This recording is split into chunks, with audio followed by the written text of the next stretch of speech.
بسم الله الرحمن الرحيم وبه نستعين، والصلاة والسلام على سيدنا محمد.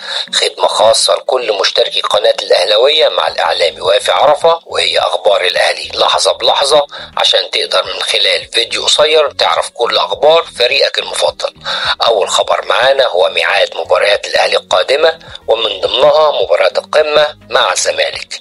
يلعب الأهلي مع إنبي ضمن منافسات الدوري العام المصري يوم الاثنين 8 إبريل الساعة 10 مساء. بعدها ب3 أيام يلعب الأهلي يوم الخميس 11 إبريل مع زد في الدوري المصري الساعة 7 مساء.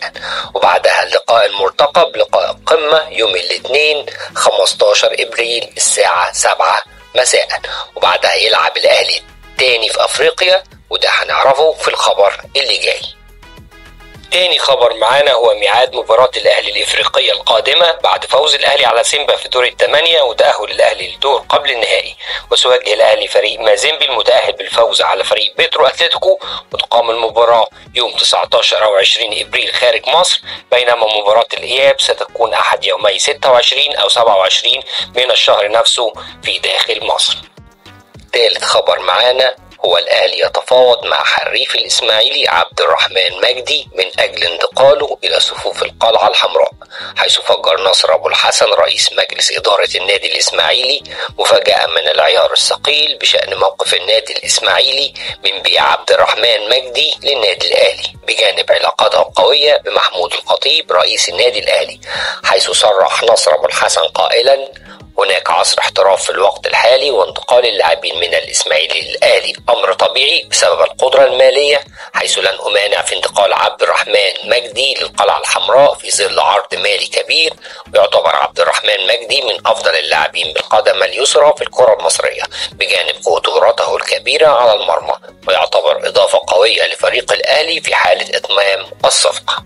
رابع خبر معانا، وده خبر يخليك رافع راسك فوق انك اهلاوي. اسمع واستمتع وحس بالسعادة.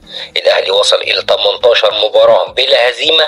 انت متخيل؟ بالفوز على سيمبا حقق الاهلي رقم قياسي جديد. ففي اخر 18 مباراة للاهلي في افريقيا فاز الاهلي في 13 مباراة وتعادل في 5 مباريات.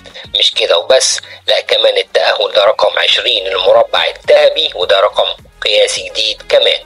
مش كده وبس، لا كمان مصطفى شوبير الأكثر تصديا خلال الموسم الجاري من دوري أبطال أفريقيا برصيد 24 تصدي. طيب والخواجة مارسيل كولر هو كمان لم يخسر أبدا في أي مباراة إقصائية في دوري أبطال أفريقيا. يعني إيه؟ ما خرجش من دور ال8 ولا ال4 أبدا. ولعب كولر مع الأهلي في أفريقيا 24 مباراة، لم يخسر سوى في مباراتين فقط، كانت في دوري المجموعات، ولم يخسر مطلقا في أدوار خروج المغلوب. وسجل الأهلي في أفريقيا مع كولر 43 هدف واستقبل 11 هدف فقط.